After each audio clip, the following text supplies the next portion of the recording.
Hi, I'm Lisa Levey, founder of GenderWorks.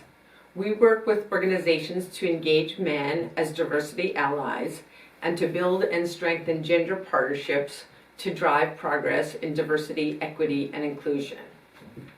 We're glad you are here with us today.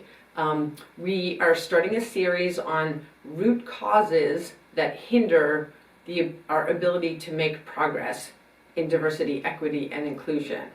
You might also want to check out, we recently completed a series on mindset shifts for men on their male ally journeys, and you can find all these videos on our website at genderworks.com. So today, we're going to be talking about the business case, and explicitly that the business case is necessary but not sufficient for motivating change. Why do we say that? Well, there's a couple of reasons. One is, if you look back to the Great Recession of 2008, we saw that markets started to crash towards the end of 2008, and an organization called the IMF, or the International Monetary Fund, which is a group that is charged with monitoring financial markets around the world, soon before that they were still messaging, sunny skies, things looking great. And after the crash, there was lots of questions about what happened. How could there be such a disconnect between the goal of this organization and not having a sense of this huge recession coming?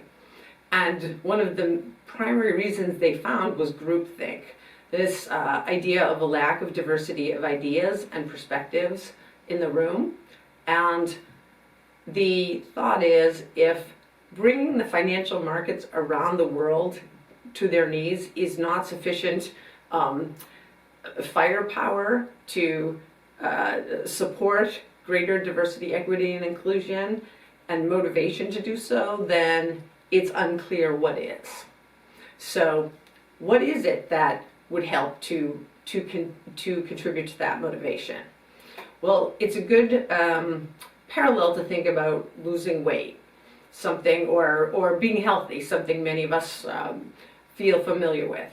And we mostly have all the knowledge we need about what that looks like, the kind of foods to eat, the importance of exercise, yet it doesn't mean we put that knowledge into action.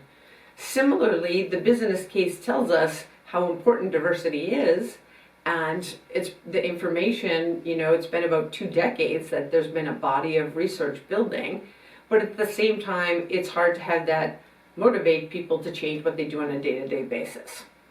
What we found in our research with male allies over several years is that their motivations are much more connected to what we call the personal and emotional side of things. And so let me share a few stories with you to illustrate that. They tell us that they're inspired by women in their lives. So they share stories like, my mother was my mentor and made a huge difference in my life and in my career. They share female bosses who really shaped their thinking on their work and who gave them a critical opportunity early in their career. They share stories of wives and partners who are really great counsel for them and who they depend on as they make decisions in their own work. Lots of examples of women that inspire them in their lives. A second sort of element of that is they also talk about witnessing or hearing about the challenges that women confront in the workplace. And one story was a young man talking about hearing his sister, who is a woman of color, have to fight so hard to get promotions in a way that her male colleagues didn't seem to have to. And there's stories about witnessing an off-color joke, or witnessing somebody or men constantly interrupting women. Sort of seeing these things firsthand reinforces their motivation to help drive change. And a third connection is really around the personal benefits to them. So things like they want to be involved fathers and see women highly value that in the workforce.